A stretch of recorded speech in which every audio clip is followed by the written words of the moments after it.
Hola, antes que nada un saludo a Mauricio y a María. Muchas gracias por organizar esta sesión de topología en el Congreso de la Sociedad. Mi nombre es Rosenberg Toalá. Hoy les voy a platicar acerca de unicidad de los hiperespacios CPX en la clase de árboles. Ese es un trabajo en colaboración con Florencio Corona, Russell Quiñones y Javier Sánchez de la Universidad Autónoma de Chiapas. El plan para hoy es presentarles o recordarles que es un continuo, cómo se construyen estos espacios CPX. Voy a mostrarles unos ejemplos, luego les presento este teorema de unicidad y les platico un poco acerca de la idea de la demostración. Entonces, así rápidamente, un continuo X es un espacio métrico, conexo y compacto. El hiperespacio C de X es el espacio de todos los subcontinuos de X. Este viene dotado de una métrica, que es el espacio métrico, esta distancia de Hausdorff, ¿no? Que es la de siempre para dos eh, subconjuntos en un espacio métrico.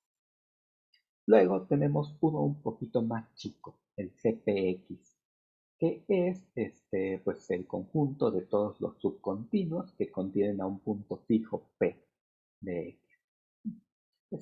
Estas son las definiciones básicas. Vamos en esta plática me voy a enfocar en árboles.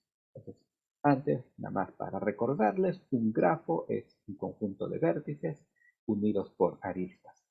Y un árbol es un grafo que no tiene ciclo. Vamos a ver algunos ejemplos de cómo se construye este CPX. Empecemos con un segmento y un punto P aquí en el extremo. Es como se ve su CPX. Pues cualquier subcontinuo que contenga P va a ser un segmento de la forma PQ. Este va a estar representado por un punto en el hiperespacio CPX. Y pues aquí ya vemos que al variar Q, pues obtenemos una parametrización de CPX y pues nos da que CPX es un segmento. Luego, si ahora tenemos X igual un segmento, pero ahora P un punto en su interior, entonces ahora el espacio de parametrizaciones ahora es de dos dimensiones. Tenemos espacio para movernos en dirección de R y espacio para movernos en dirección de Q. Entonces un segmento RQ que contiene a P es un puntito aquí en el rectángulo que tiene coordenadas pues asociadas a R y a Q. Es dos dimensional. Ahora, si X es un círculo, va a pasar algo parecido, ¿no? Tenemos los arcos PR y PQ, son subcontinuos que contienen a P, y el espacio CPX, en principio, pues lo puedo representar pues por estas parametrizaciones dadas por R y por Q en un cuadrado del lado 2pi, ¿no? Pero pues aquí en el círculo pasa esto de que cuando PR y PQ suman 2pi, ya es lo mismo, ¿no? Ya es todo el espacio, ya es S1 completo. Entonces eso lo vemos como la diagonal aquí encima. Entonces, todas estas representaciones de Q y R en realidad son el mismo conjunto, son S1, entonces todo esto en CP de X es un solo puntito. Y de nuevo obtenemos que el CP de un círculo es un disco cerrado. Ahora, si X es un puntito con tres aristas, un subcontinuo que contiene a P típico está dado por, digamos, este A y tiene 3 grados de libertad.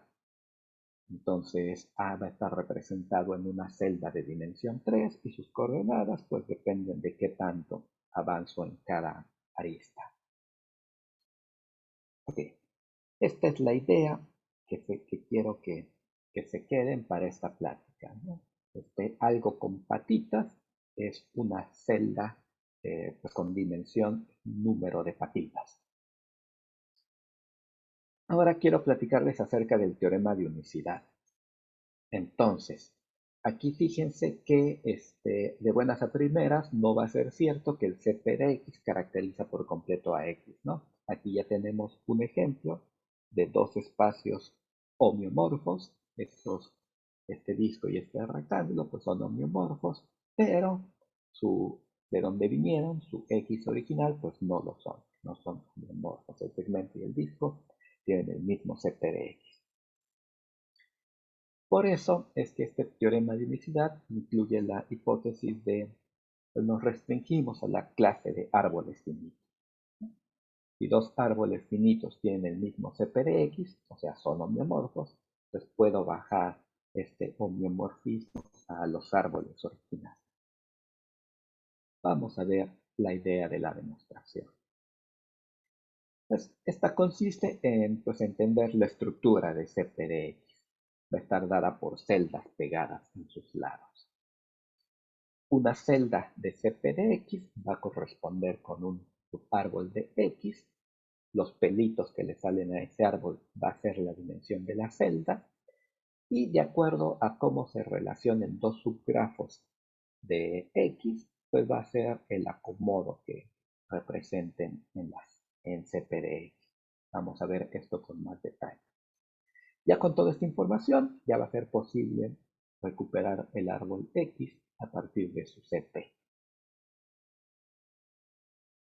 Pues primero, un detalle técnico.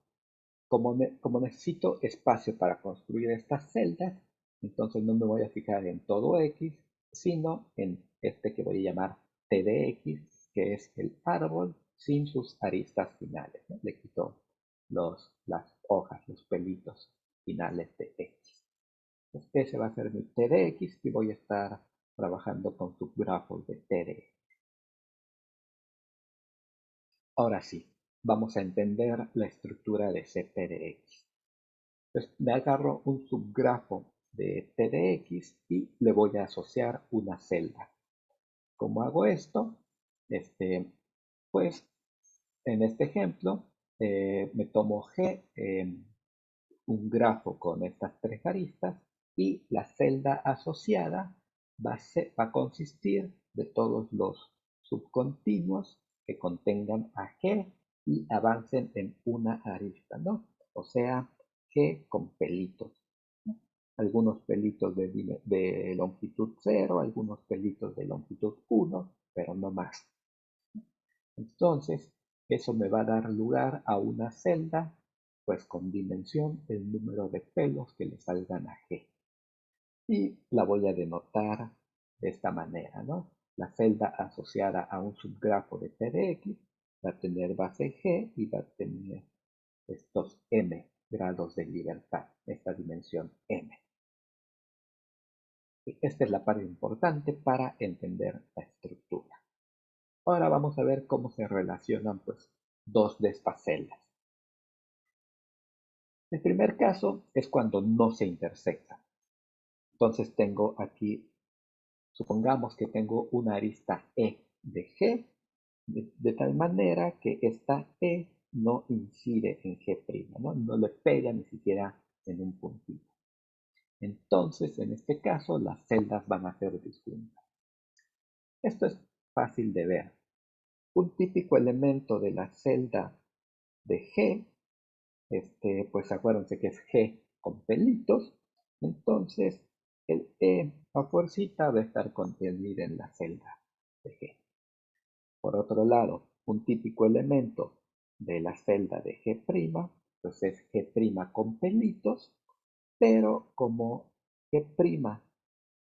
E no es incidente en G', pues no hay manera de que la celda esté contenido en la arista E esté contenido en un elemento típico B de la celda G', ¿no? Entonces, esto nos dice que UG y UG' no pueden tener elementos en común. Entonces, así distinguimos cuando dos celdas no se intersectan.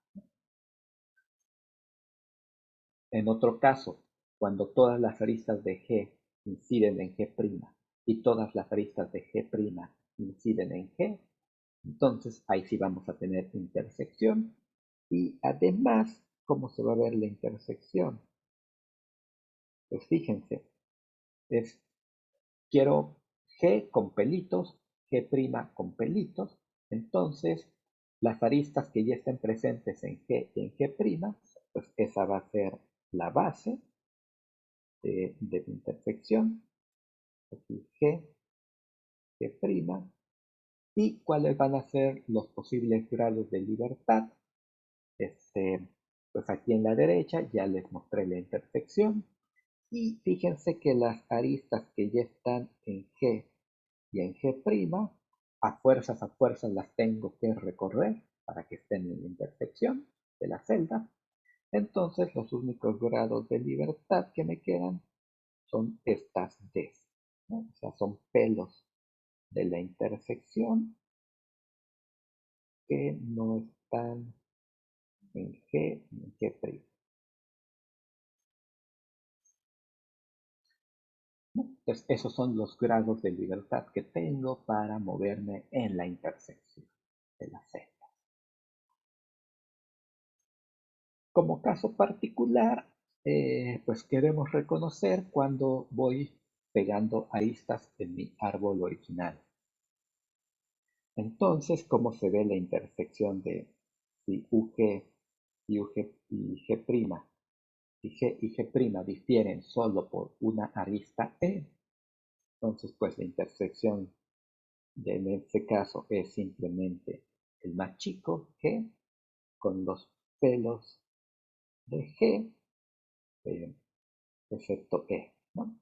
Como E ya está en G', ya no tengo ese grado de libertad en la intersección, entonces pues eso, la intersección es solo G con sus pelos, excepto E. En otras palabras, la intersección es de codimensión máxima dentro de la celda chica. Entonces, así reconozco cuando dos celdas corresponden a dos grafos que difieren solo por una arista. Otro corolario de esta lema de intersección de celdas es que las celdas van creciendo en dimensión. Si tengo dos subgrafos contenidos, entonces sus celdas pues más chiquito, pues es de dimensión más chica que la otra celda. Ya con toda esta información ya puedo reconstruir X a partir de CP de X.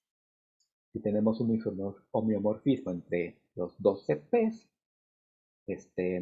pues por argumentos dimensionales, las dimensiones de las celdas tienen que coincidir, lo mismo que las intersecciones. Pues vamos a empezar con nuestro argumento inductivo. Primero, UP y UQ tienen que ser mapeados con este homomorfismo el uno al otro porque pues son las celdas de dimensión más pequeña. Luego me fijo en las aristas que le pegan, luego me fijo en las celdas de intersección máxima. Estas tienen que corresponder bajo este homomorfismo original H de los CPs. Entonces eso me ayuda a bajar el homeomorfismo a las aristas correspondientes en X y Y. Entonces ya puedo hacer el mapeo de X a Y de aristas que salen de P. Y así prosigo inductivamente.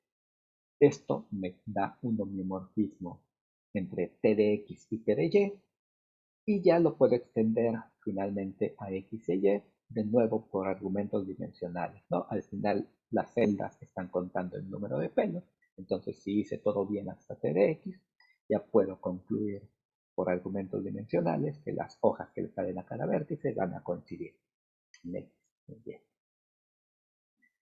Listo. Pues, muchas gracias por su atención, espero que les haya gustado la plática y nos vemos en la sesión de preguntas.